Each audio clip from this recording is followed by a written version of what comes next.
Yo, yo, yo, yo, what's going on? It's your boy Alex Belth, writer, editor, archivist, DJ, artiste, and all around conduit to the things that you need here at Dig This. Dig This is my platform, my newsletter, my podcast that gives me an opportunity to delve into all of the things that interest me, from the arts to the arts to the arts.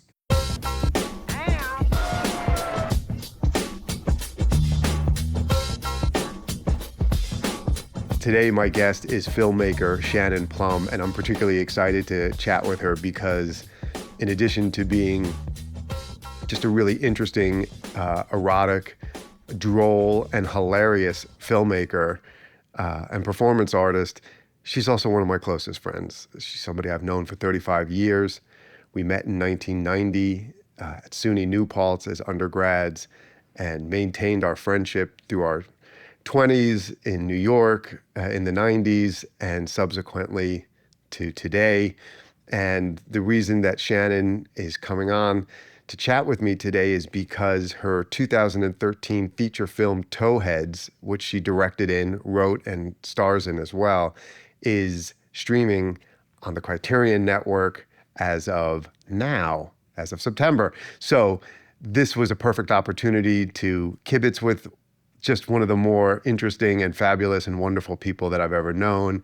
And so with that, I'm not even going to waste any time. We're just going to dive right in and check out this conversation with the one and only, the unsinkable Shannon Plumb. I got a little cold, so I'm like... The best tissue in the world is my wrist. I blame you entirely. Shannon! What? Dude, so awesome that you're joining me today. So I'm just going to let my audience know, Shannon and I have known each other. I'll go and come back after. Yeah, go. Yeah, we'll just play like the listening music. Okay. No, dude, we've known each other for 35 years. Oh my God, Alex. That is crazy. We met 35 years ago at SUNY New Paltz when we were undergrads. Yeah. And Shannon was in the theater department, and I had a roommate who was in the theater department and subsequently became friendly with folks in the theater department, and I was hanging out, and Shannon was acting in those years. And then, by 93, 94, you and I were both in New York. I was in Brooklyn. You were in Greenwich Village, and continued hanging out during our 20s. Shannon is here today to talk about her 2013 feature, Towheads, which, yay, is going to be streaming on Criterion starting this month for an extended run. And that's our raison d'etre to be talking today. Oh, no. That's right. But Shannon and I have known each other for 35 years. And in that time, not only have we remained in touch and friends, but we've both been living these creative lives, whether we've just had 9-to-5 jobs, but we're always into some shit, meaning we're making something. And Shannon became a filmmaker. But what I wanted to talk about is between the time I knew you when we first met and you were acting on the stage and you knew other actors, and then by the time you were in New York later on in your 20s, you eventually drifted into filmmaking. So I was kind of curious, like, how did you go from, your interest in the theater to making movies? Right. Sorry. Alex, you always bring out the goofiness in me. All right, here we go. Is there another side? Oh, yeah. Why? I'm not around. Do you just sit around and you're like really morose all the time? Yeah, I'm totally serious all the time. But let's see. So starting in the city, I mean, I guess you know how it was when we came to the city. You had to survive, And I think that one of the first things I got as a job was like handing out flyers for like $4 an hour or something crazy. So I think survival was was the most prominent, like, Well, the bubble No, way. no, no. Yeah. I totally hear you. But listen, Shannon, also you grew up in Schenectady. So Yeah. was there any part of you just even living in New York City in Greenwich Village? Was that already you had made it? Like that was that an ambition of Yeah. yours as a kid? Oh, that's a good point, Alex. Yes, I wish I could have said I made it because, yeah, I had been trying to run away forever to get to New York City. So, yeah, I wish that could have been the ultimate destiny, huh? Then I would have succeeded like at 24. Yeah, Yeah, but you were made it to New York. yeah, but you were there. I mean, you were did you work as a did you work as a bartender or no? Were you a Yeah. waitress? Yeah, I started out doing the flyers, then I found a job delivering catering to famous photographers, which I hadn't known at the time. Like I didn't know anybody in fashion. I didn't care about fashion at all. Yeah. But I ended up in a nook where there was this company that delivered Pamela Durazio, delivered to only fashion photographers. And so I was driving a van through the city, learning all the shortcuts. This guy Skip told me how to get through traffic and like the alleyways in Manhattan. And he trained me and showed me the way. And then I was driving a van for like 3 years, delivering these heavy plates, prosciutto and melon and like really fancy, I don't know, breakfasts, lunches, to huge photographers. And and yeah, it was exciting. It was an exciting time to be learning that, I'd go in and I'd see oh, now I can't even remember their names, but I would see the people they were shooting were huge. Tribe Called Quest was that one, and like Cindy Crawford? Crawford. Yeah. Yeah, her. That was that Kate generation. Moss. I mean, that was the era of the Kate 90s Moss. supermodels and stuff like that, big time. Yeah, and that was the thing is like my Pamela who owned the company, she was like, "Shannon, I want you. You're so cute." She's like, I want Mario to see you. I'm like, "Who's Mario?" I had no idea. And she was like, I'm gonna send you there when we get his order. And so she put it up like we had a refrigerator in the kitchen, this tiny kitchen that we used to work out of. It was like me, a perverted French guy, about six Mexicans, and like this other guy who led the pack, who was like kind of yeah. Anyway, um, but yeah, she made sure she was like Yeah, this. tell me who is Mario? And Mario Sorrenti was a fashion photographer, mostly known, I mean, for his pictures, but he also had this thing with Kate Moss. People say he discovered her, and Pamela, my boss, was like, he discovered Kate Moss. I'm like, who's Kate Moss? I was like, what are you talking about? So she sent me there, and like, I got there that day delivering food, laying out this food, like, it was a crazy job. You had to park, you were yelling at cabbies, you were like lifting stuff, my muscles. I was in such good shape. And I get there, lay out the food, and there's all these guys come out, and they're all like with dark rimmed glasses and like, standing like this and stuff. And they were like, yo, they're like, one of them was like, yo, can I take your Polaroid? And so that was Mario, and we started taking pictures together. And that was the beginning of like a long collaboration relationship um of modeling and him taking pictures. So was that, I mean, I remember you in college, Shannon. You always, if you weren't in a, didn't have a boyfriend, there was a lot of guys that pined after you. And you always sort of had attention from men, maybe even from women too. But this idea of being looked at by a photographer, was that a different level of attention for you? Yeah. I mean, I really, my mom always wanted to be a model herself. So at some point when I was like 19 or 18, she like tried to get me to an agency or something because I think she wanted to, she thought she could have done it, maybe I could do it. But Yeah. I was never really after that. I wasn't in pursuit of that until I met Mario and I needed money and I was like, maybe this is a road I could go down, but it never panned out. I remember one lady, I was asking a woman on some agent woman who was on the elevator, like, what do I have to do? I'm not getting any work. I don't get paid for anything. I can't get a campaign. She's like, well, she's like, your lips are too small and your eyes are too big. So basically, I didn't fit the mold. And that was okay because I was still performing with Mario and I was really getting a lot from it. And I think it was the first time I actually thought I was kind of pretty, you know? Like, You I never don't thought think you were pretty? no, not really. I mean, I never really paid much attention to it, you know? Mhm. But for the first time, I thought maybe I was, what did they say? Photogenic? Mhm. Jeez, it's not even a word I hear much anymore.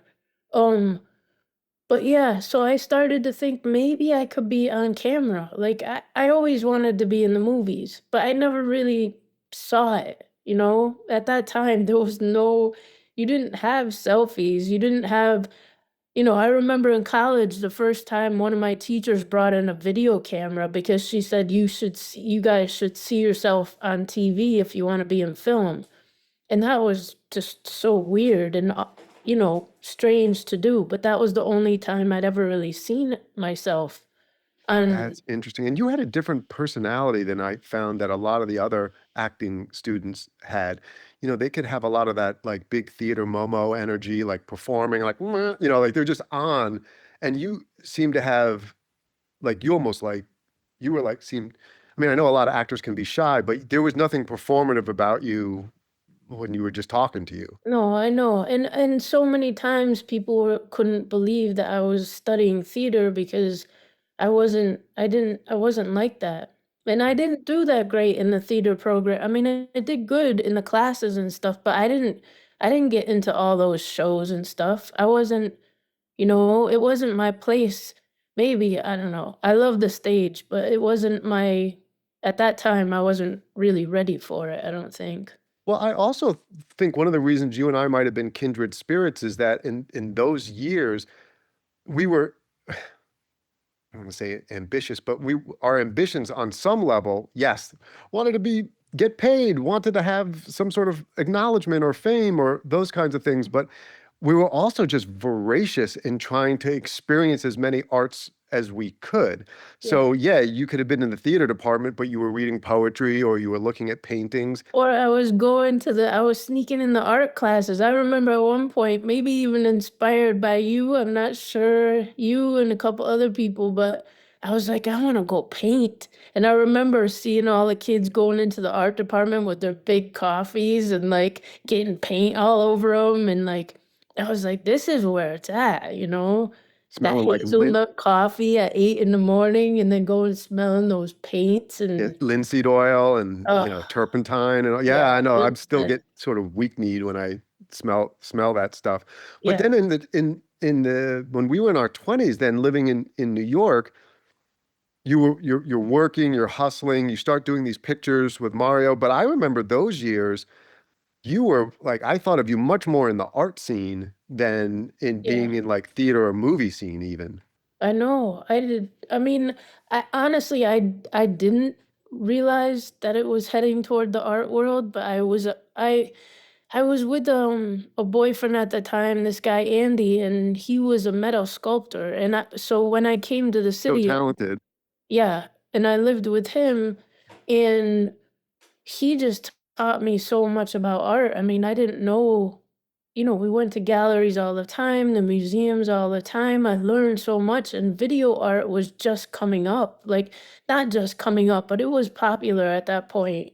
But what was cool with you is that once you started making short films, you didn't shoot them on video, you shot them on 8 millimeter. How did that work out? Yeah, because a friend of mine, I was always trying to write. I always had something going, and at the time I was trying to write these scenes and stuff, and I said to a friend of mine, I'm like, I don't know how to get this out. Like, it doesn't work on the page as a piece.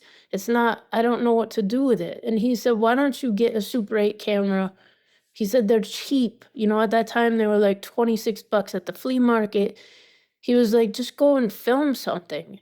And so he came over one day with a Super 8 camera for me. It was such a great gift. And Damien, I'll always remember that. And so he gave me this thing and I did a test in the kitchen and I was like, I don't know how do I test this? I tested it on myself. So I turned it on me. I ran and I did a little something stupid. It was just like being against the cabinets. I don't know, it was weird. And then when I got it developed and I got a projector, all this stuff was so cheap then. This is And like late 90s? yeah, late 90s. Yeah. And Super 8 film was like affordable. And I shined this image on my kitchen wall and I was just like, oh my God. I was like, I loved it. Like the flicker and the black and white and like There's even something with motion, right? There's even something with there's a different quality that you would certainly get from video. yeah, we mentioned this before, but like the rhythm of it is just it is what I gravitated to the most, because it just felt there was something about that rhythm and the performance of what I was doing with my body, which I did not know I was gonna do physical. I didn't know I had that in my body, but once I saw that it all came together, it was like I have a vehicle that I can express these ideas that I had on paper. The vehicle's me, and then I have this format that I can put myself in. It's a frame, it's like the art world, it's like a painting, and I can portray my ideas and perform. Um, and don't have to be in front of a million people. I can do it privately in a little studio, like a man who writes his songs, or a man who paints, or a woman who, sculpts, or whatever. Like, Totally. so I had complete autonomy, and yeah, I found what I wanted. I remember hearing Bob Dylan talk about, not to compare myself to Bob Dylan, but I do that sometimes. But You look a little like Bob Dylan. yeah, right? Yeah. Especially now with these things. Hey now. But it's either that or Van Halen. I'm going from Mick Jagger to Van Halen, really quickly as it grows. Um, but what was I saying? If I turn this way, I forget what I said. You Maybe. turned the other way. You were talking about Bob Dylan, something Bob Dylan said. Oh yeah, Bob Dylan was saying that like when he was a boy, he was bored, bored, bored, and then he looked in his closet and he found this guitar, like this old guitar, and he started playing with it. I don't know. It's like when you find your tool, it's like it's just like the angels are like, ooh. By the time you started, that you found this sort of milieu to work in, I remember my brother and I being like, yeah, yeah, this is what you've been waiting all this time to sort of do. But it's Yeah, also interesting is that your creativity kind of blossoms with a certain restrictions of this format. You're not yeah, moving the camera. You have a static shot. You set up a scene in a scenario within that static shot, and then you got 3 minutes, boom, and that's it. There's not, okay, you might have been able to shoot numerous takes on one roll of film, but essentially they're all live performances that are yeah, being filmed, totally. correct? Yeah. Mhm. So it had that spontaneity of live performance. Yep. And I'm sure for you, you're like, Jesus, did you ever how many times did you dick something up and like halfway through, would you stop and start again, or would you just like soldier through your mistakes? Yeah, soldier through. I mean, that was the most exciting thing is like I used to love just to have one prop that I knew I didn't rehearse with so that I knew there was an unpredictability about it so that I could capture these moments on film. Like, like playing with paper and a fan and knowing that you can't rehearse that, but like capture whatever magic can happen, whether it's the prop doing it or me and the prop or my reaction to this thing. So, yeah, that was to me the most exciting part. And I was so nervous. Like, even though it was cheaper at that time, I had no money. So it was like 3 minutes was gold. It was like, okay, you got to do this and you got to get something out of it, you know? So be in the moment, you get three chances maybe with that Yeah. roll of film. Yeah. But Shannon, you were also that kind of alert as a person, I always felt in general. I mean, man, you know, okay, you might have been altered a bit this night, but you were out at 4 o'clock in the morning talking to a couple of llamas, and you looked like you were in a legit conversation, dude. Yeah, And I'm like, sure. and when you walked around the city, I mean, like crazy people would just come up to you. You Yeah. know, you're just one of those people that attracts like, animals and like psychosis. You know Yeah. what I mean? But part of it, it speaks to your sense of openness and like, well, what's going to happen? Yeah. You weren't naive. I mean, there might have been parts of you naive. I always got a sense that you were very street smart. Even when I knew you in college, having come from Schenectady, you were presented yourself as somebody who knew how to take care of themselves and might have even seen some shit in your life, like you knew how to carry yourself and protect yourself, but you were always, oh, Shannon, Yeah. like big eyes, like taking it all in. Yeah, no, definitely. That's the thing. I think, I left college without graduating because in the acting program, they were like, you need experience to be a great actor. And I was like, okay, then I'm getting out of here and gonna go live. And so, I made trips across the country. I met people on the way. I was on the road for a while, and it's it. I wanted to experience things, I mean, it's an amazing world. You want to see as much as you can, and you're always searching, or me anyway, always looking for the magic. So I'm waiting. I want to see it. Like Now, how did you go from making these 3-minute films where it's just you to starting to make, even before you get to Towheads, when you're starting to make features in which you're using split screens? Like I'm thinking in particular the Olympics movie that you made, where it's all of a sudden, from a technical point of view, a lot more ambitious and well realized than some of the earlier ones. yeah. I mean, with Olympics, it was, I started to want, I wanted to learn how to edit. I wanted to go further than one frame. I wanted to move. I Yeah. wanted to move around and take it outside. And so I remember setting the camera up at my grandmother's and thinking I was gonna make a Western.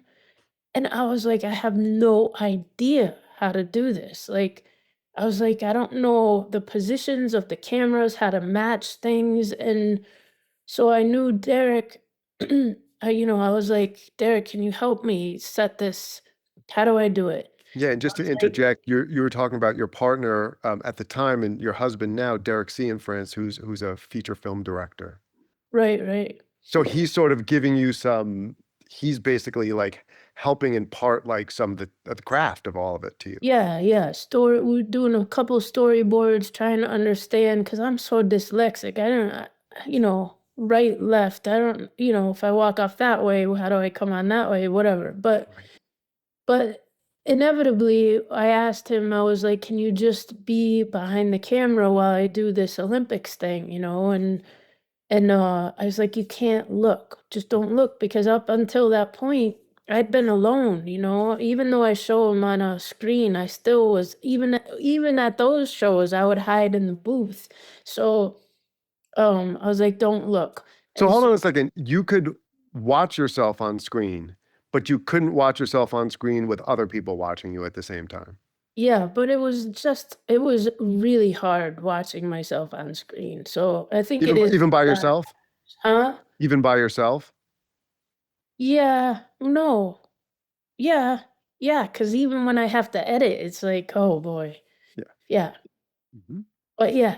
But anyway, so with the Olympics, Derek eventually, I got used to his presence, and I was like, oh, this is so silly. Just like go ahead, like look and help me out with this.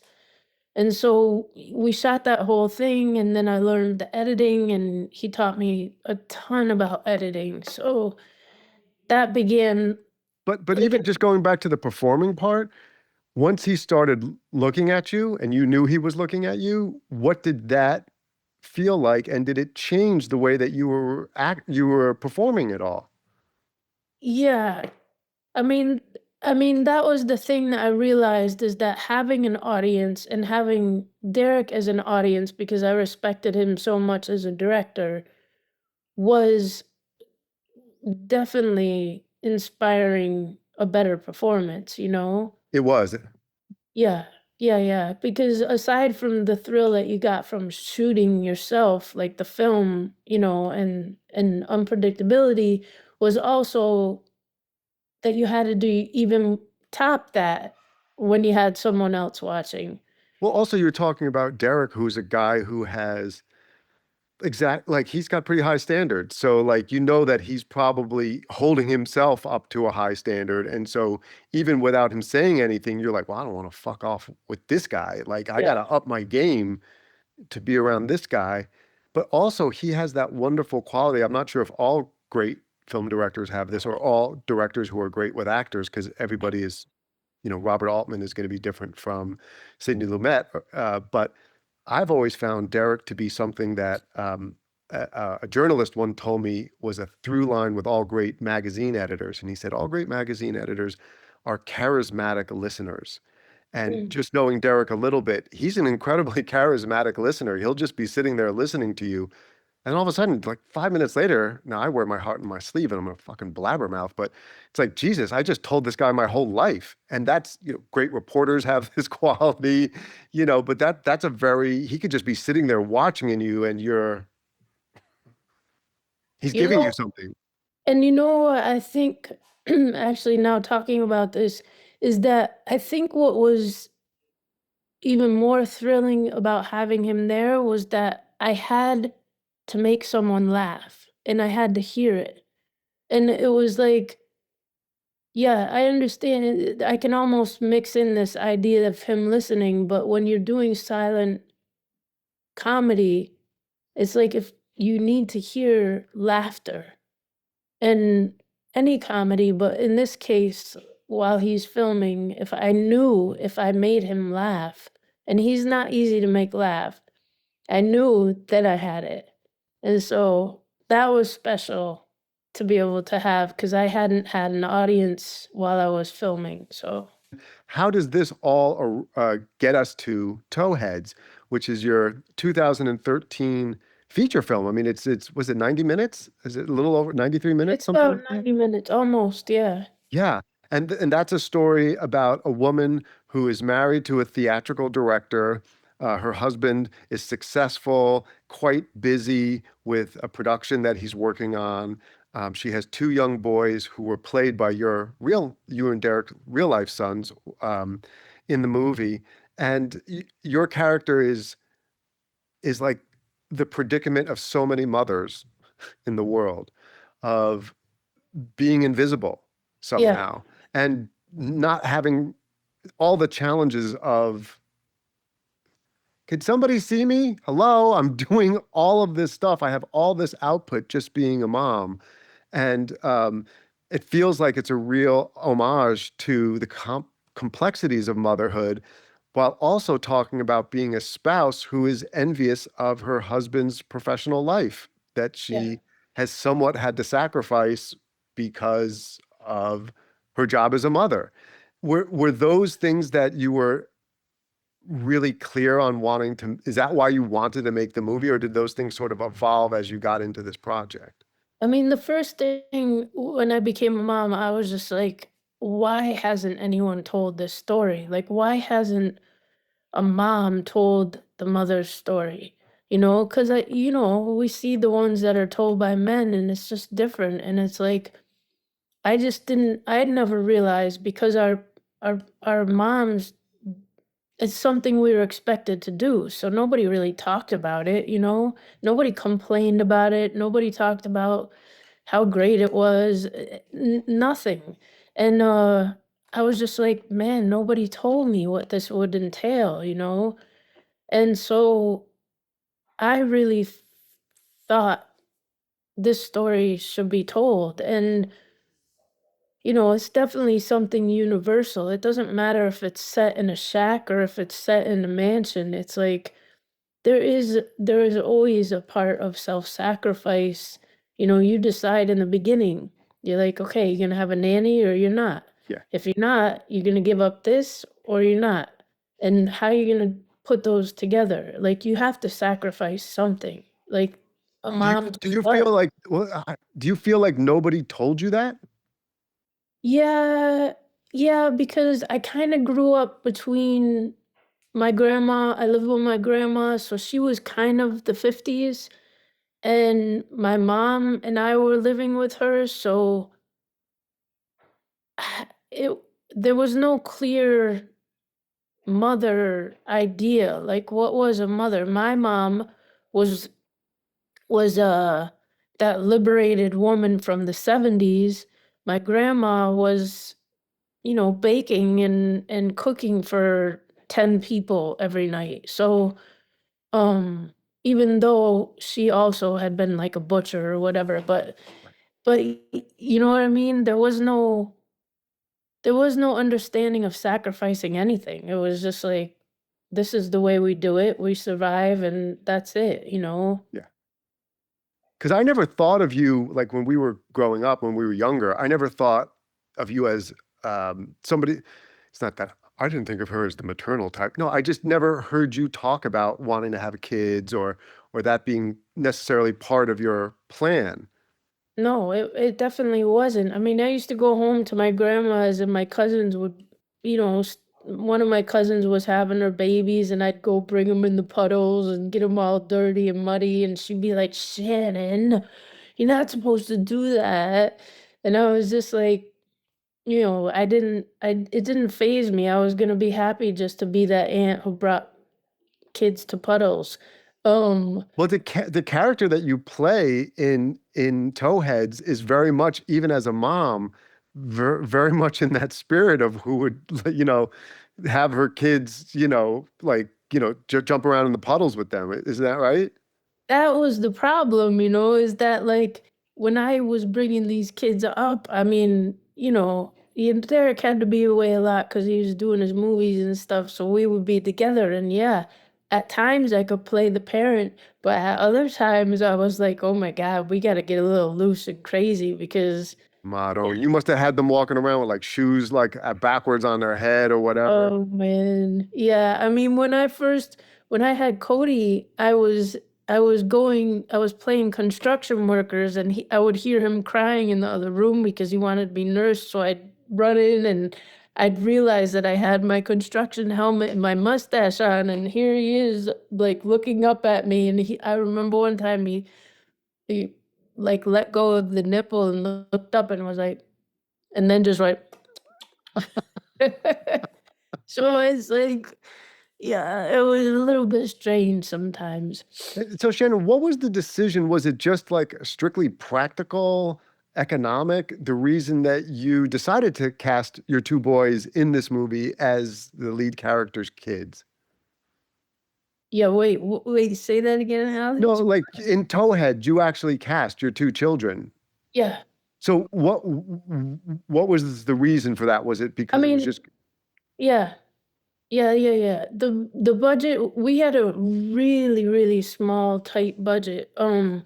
And when I told the producers, so when do we start getting the kids? Where, they're like, we can't afford kid actors. It's like, okay, what about the house? Where are we gonna shoot? We can't afford to shoot in anybody's house. So it immediately became homemade, just out of necessity. And yeah, so and, much better for it. and have the boys watched the movie? What do they think of it? No, no, they haven't. And we went to a screening one time that was outside and the screen was huge. And I remember when they started it, I looked at their faces when they saw their faces portrayed or projected on screen, and it was just like, I don't know, there was a self-consciousness that I didn't want them to experience, so they never really saw it. Interesting. Did they not sit through that screening? No, we left. Well, it's so funny because the scenes with them have this the movie has a like a really droll sensibility. It's really funny, but in a not surreal way, but slightly surreal. And yet the scenes with the boys almost feel like they are like watching home movies. I could see for them it being jarring because it feels it's almost like John Cassavetes scenes or something. They're really real. There's nothing and so they have that sort of realism that most children's uh actors don't bring to movies. Yeah.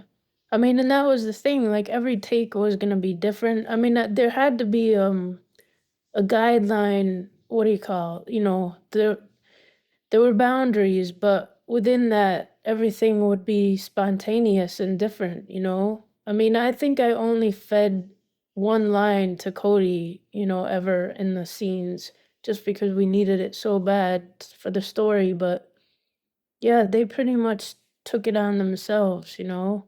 So now you're acting with your children who know it's that you're playing, you're pretending, but they also know that I mean, they're your kids. But what was it like for you to be working in that movie, going from making these movies all by yourself with only yourself?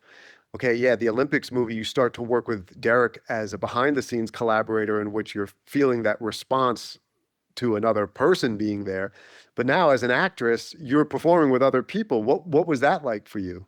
It was so exciting. I mean, it was, with the boys, it was interesting because we were kind of in it together and it did feel like home movies, but when other actors came in, I was just so excited. It was just like, whoa. It was like you could sense this like new energy that is, it's professional and they know what they're doing, and it just felt like we're getting crafty and just really acting. I remember my producer, Alex Orlovsky, one of the producers, was saying when I did this scene with the Santa Claus scene and I have to get interviewed, Alex, after one of the takes, he's like, nah, you're really acting. And I was like, oh, you're right. I'm really applying what I've learned, in school and all this. I'm doing it. Like, because I was also talking, this was the first, yeah, it was the first big speaky. So, that was, It was exciting to me to hear you speak because this is so funny because, uh, of all the silent comedians, they were a little, well, Buster Keaton kind of got thrown in right away to talkie movies. He was teamed up with Jimmy Durante. Ah, cha, cha, cha. Like he was like his like a sidekick for a few movies. And so like he was already talking, but Chaplin famously was just, so self-conscious about what his voice would sound like. So that, like Modern Times came out, in the 30s, and that, it wasn't really until The Great Dictator that you hear his voice. But you actually have a really distinctive voice in real life anyway. It's part of yeah. your music. If people have met you, they'll remember your countenance, like the way that not just your physical countenance, but they remember the rhythms of how you speak. And so I was like so excited in Towheads when your character is a real character who talks. I'm like, yeah, there's nothing like it's just adding more to who you already to the persona that you're putting on screen. It wasn't like, oh my God, she sounds like that. You know what I mean?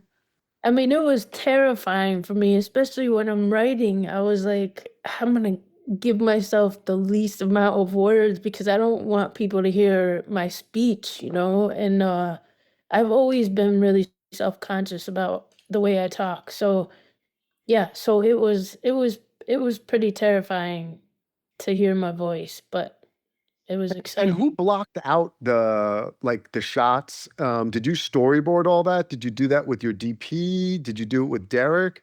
No, we pretty much, me and the DP, just kind of put things together. We didn't really storyboard. I think I needed just to get a little bit of instruction, and I asked Derek just in the beginning, like, how does this all work? Like, and once it got going, that was it. Brett Yukovitz and I just, yeah, we Yep. just blacked it out. One thing that I thought was also sort of interesting conceptually to really focus the story on the woman's experience is that the husband, who's actually played by your husband Derek in the movie, he's disembodied in such a way that almost reminded me of the old Tom and Jerry cartoons where you just see their mother's like big leg. You never really see, you hear them, and he's shot in sort of shadows, and you see parts of his body, but he's just sort of this presence there. Yeah. But he's never really quite a full-on character. Was that something that was really intentional on your part? Yeah, definitely. I knew if I was gonna tell this mother's tale, I wanted it to be without the man in it, and without the partner in it at all. And yet the partner there. I mean, it wasn't But that the the partner partner's there, not absent, he's there, yeah. but he's not the point. Yeah. And I think that's what was happening a lot. I could see with my friends and people who I met at the kids' school was that a lot of moms, that was their experience. The father was doing his job and working and leaving and or being at home but not being available. And so I remember I met when I was talking to I don't know if I should mention names all the time, but yeah. So I was talking to this one woman about this, and she was like, "Yeah, I'm just staying home. I stay home and take care of my kids." Because I was like, "What do you do?" And she said, "I stay home and take care of my kids." And I was like, "Oh, is that all?" I was like, "Do you, just that?" Like, and I always will remember asking her that because it was such a big deal. It was like, yeah, that's what she's doing, and it's a You're lot of goddamn right. That's work. what I'm fucking doing. Yeah, Like, because you even said, like, sometimes the partner can be home, but not really there. yeah. And generally speaking, if you're the mom, man, you're there. Like, And that's the thing in a relationship is like it almost seems impossible for two to raise children and succeed in their own careers. yeah, I don't know. It's just it's really a hard one to pull off. And when my kids were born, I just knew that my mom and my grandma gave me so much love. I was like, it would be so unfair to know that love and not give it to them. yeah. So I was like, I had to make the decision. I even had like babysitters come over and like I couldn't leave. And so I would make them tea and coffee and like sit and chat with them while the kids were running around the house. So yeah, it's tricky. And I know I had mentioned before, but like the thing that really got me was like when I first had Walker, he was like 8 months old or 6 months old, and Derek had been away on a job, and I had a solo show coming up, the best slot, September, in Chelsea.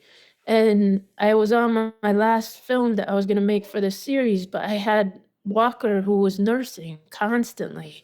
And I was like, how am I gonna do this? I have no help at all, no family, no Derek's in another country. And I had like 4 weeks and I was like, I don't know what to do. And I looked around and I was like, I just have to make it with him. And so I did this movie called Rattles and Cherries about being a mom and wishing you could still be sexy, but yet you have to nurse this child. So what's sexy about that? It can be sexy, but it doesn't feel sexy. But um so I made this little movie, and it's probably one of my favorite movies. But in the end, I pull Walker in because he is crying off screen, and I actually pull him in and nurse him on film. And so when I showed that, thank God I made it, and it was September, and we had the show, and Roberta Smith, who was a famous art critic, she wrote in this piece, she was like, a couple good sentences, good show, whatever. But then at the end, she said, leave the kid out of the picture. And I was so like taken back because I was like, here is this critic who I thought was a feminist. And what is a feminist? I mean, that's always up in the air. But at that point, I was like, I'm trying to be a mom, something that seems very feminine and be this artist at the same time, which is about, stepping up, changing, going to the next level for women. And here was this women critic just putting it down. Mhm. And it really, Was that she really, coming from a place where she thought you were exploiting your kid, or it was no, it was more like you just brought the kid in the picture. Now we know the truth. You're a mom. You can't be a mother and an artist, you that's know? so funny too, because I do want to challenge you, but I understand where you're coming from, but like you said that, it's very difficult to have like raise your kids and be completely devoted to them, and then both partners have equally, have successful professional lives. But then I guess it all depends on what our definition of success is, because you're being shown at the Anthology Film Festival. You have your own fucking gallery. By the way, we haven't even mentioned that at one point you had a festival of all of these movies shown at the Museum of Modern fucking Art. Like Yeah. some people would consider that pretty successful. Yeah, Alex, I don't know what's wrong with me. You know, There's it's nothing wrong with that's you. not that, and that always ends up being not enough. You know, it's like you keep feeling like you wanna, I don't know, you always wanna bring the bread to the table, you know? And that's the thing, like recognition is so weird. It's like you kind of need it. And and also as a silent, or not silent anymore, but as a comedian, you need to know there's laughter. And what do you need for that? You need an audience. And how do you get that? You need recognition. So it's like you don't know that you're doing good for the world if you don't hear people laughing. And that has been my only tool for contributing to the world up until, now. I don't, that is what my purpose was. I don't know, but if I can't do that and I can't hear the laughter, then, what's the sense? What was it for? Yeah. And the motherhood thing, yeah. I mean, I hate when someone says to me, "Oh, maybe you didn't succeed the way you wanted to, but you were a mother and you have two great kids." And I'm like, "Yeah, that's great and they're healthy and all this stuff, but still it's like, yeah, I can understand being like, get the fuck out of here with this. Like, you didn't do what you wanted, but you're a great mom. It's like, punch I somebody in know." the eyeball when they say that, because they're not really seeing what you're saying. But they're, And I think, yeah, I think too, something about that is that I've always felt, and maybe probably other people too, about proving something. It's like we came from a generation. My mom was always, she was always liberating herself, but I don't think she ever got to the point where she proved what she wanted to prove, that what women can do, And it's like, so my generation comes up and I'm constantly trying to prove that I can be as good as men. And it's interesting because now with this new generation, that I don't know enough about where it stands, but I think it has changed a lot. And I don't know if that is on young women's minds, but for my whole life, I was like, I'm gonna race you and I'm gonna win. And like that's still is always something as much about recognition is even probably also more. Yeah. proving that I can do it Yep. and Totally. I can do it as good. And it's It's so so, funny. What you said reminded me of something that I read recently that the actor Josh Brolin said at the back of Vanity Fair. They do this thing called the Proust questionnaire. It's one of these dipshit things where they ask you 20 questions and you got to come up with something clever and quotable. But one thing they did say, they said, what's your biggest regret? And he said, my biggest regret is all the time I spent trying to be somebody. mm, I was like, fuck, cool, dude. 12-step program, anyone? I was like, that just like hit me between the eyes of just somebody that talented and who's had that kind of a career admitting how hard they were. I think we can all see ourselves in that, trying so hard to be somebody. yeah, I don't feel that way. Yeah, well, you are somebody. And I got to say something, Shannon, even more than ever, I feel like I really look up to you. Ah, you Ah, goofy. come on. I've been waiting to do that all day. That was good. Yeah. I like that. I like No, that. dude, so just like real quickly, so like I'm so stoked that this is on, that Towheads is now on Criterion. Uh, so people watch this movie. It's a freaking excellent, funny movie.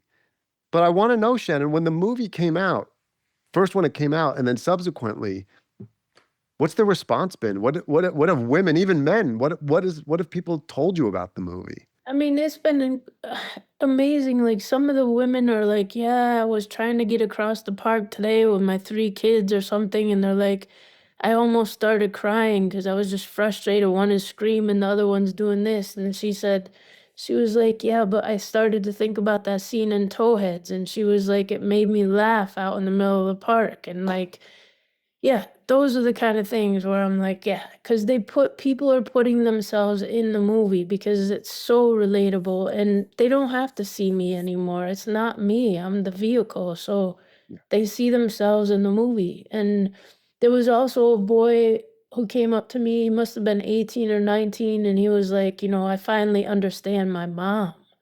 And I was like, whoa, this is yeah, I didn't expect that. And, he was like, "Thank you," because, you know, I understand what she was going through when I was growing up.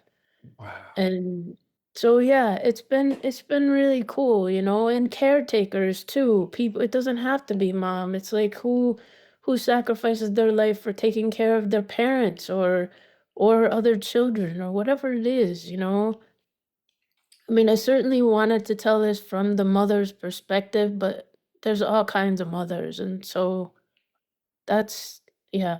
And you're talking about the complexities of things because you can be seen as the mother or the caretaker, and you are a mother or caretaker. What does that mean? You're totally selfless. You don't have like you're just a saint, and it's like, no, I have freaking envy. I have, you have all these things that can be existing, and it's complicated. Yeah, it's so complicated. It's funny just off the top, the book The Giving Tree, right? Well, someone was saying to me that actually that's not a good thing. Like I always thought, what a saint, this tree gives, gives, gives until it's like a stump. But it's actually not the right way to do things, Yeah. you know? Especially if you give to everyone else but not yourself. That's Yeah, like sort of a recipe for resentment and fucking being pissed off. yeah. I mean, I love that book, but yeah, it's a difficult way to live as a stump. Yeah. Listen, dude, last word. You talked about like it being difficult for you to watch yourself on screen. 12 years later, you're looking back on Towheads. Have you watched it? Have you watched it recently? Yeah, I think I did 6 months ago. And what was that like? I'm still ducking down in the seat. Yeah. Yeah. But there's a lot else going on there besides you. So are you able to like peer up for some of the other stuff? Yeah, Alex, sorry, I'm being selfish. Yes, it's seeing my kids is incredible. And like in some ways I feel like it's just worth it just for that to have captured that moment in their lives. So Totally. It's so funny because we've known each other so long, but I don't really know your boys so well. I hung out with Cody a little bit earlier this year, but I almost felt the same way. I was like, oh, wow, that's look, check it out. Those kids are cool, like, and that there's this really beautiful kind of capturing of them, of childlike and child to mother connection and yeah, playfulness. Oh my God, playfulness. I know, and that was something like I wanted to mention earlier, just when we were shooting, how hard it was with the reality, like making them know that this was not real. So there would be like moments where they're like looking at me before we do the take, and they're like, "Is this real or is this make believe?" And I was like, "Pretend," and then action. And they would understand, but at the end of it, they were sad because they had gone in through the process of making something. And you know how that is when everybody who has made a movie knows you get depressed afterwards because you made friends and you were part of a world, and they were really having withdrawal from it, because they felt the power of what they created. It's just so I mean, it was special that they got to do that. It's interesting because even though they might right now, feel awkward to look at them, to look at Towheads. It'll be there for their whole lives to Yeah. revisit or not, should they want. And one of the interesting things is that they got to experience firsthand what their dad experiences when he goes off and makes a movie and then comes back. They see maybe the come down of that like intense connection, but they're aware of it. So for them to actually be part of the loop of the Yeah. entire thing experientially, just like that young boy said that, oh, I saw Towheads and it made me understand my mom. It's like your boys having experienced that, they will have a lived experience of both what you and your husband as filmmakers, what your Mhm. lives are like in that Yeah. way.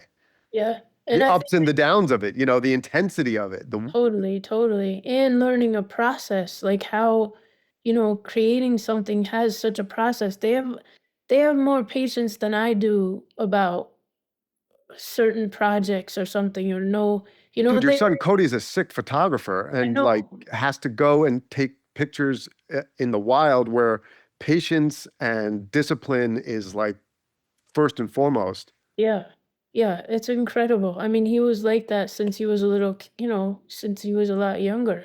Um, yeah. I think the process is great that they learn it at such a young age. Totally.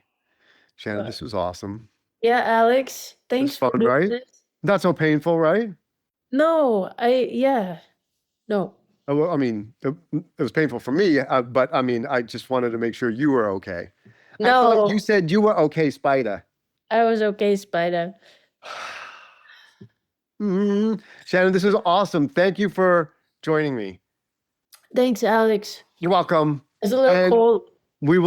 everyone else will see you on the Criterion channel, Towheads. It's there. She's the gal. I'm the dude. You're the best. Bye, Alex. I love you. And there you have it. Shannon, I love you too. And I hope you guys enjoyed our conversation. Please head on over to the Criterion channel. If you're not streaming it, you should be, because it's essentially an art house, revival house streaming platform that's terrific. Towheads is the feature, 2013, directed, written, and starring Shannon Plumb. Wanted to thank her again for spending some time with me and sharing some of her insights into her career and life. It was just a blast, as always. And lastly, I just want to give a quick shout out to the man in the blue robe, aka Alan Friedman, for providing such cool music for this podcast, as well as John Partham for overall sound engineering and excellence and making sure that my amateurish ass sounds a whole lot better. Thanks to everyone watching and listening. I really appreciate you following through, and we'll see you next time.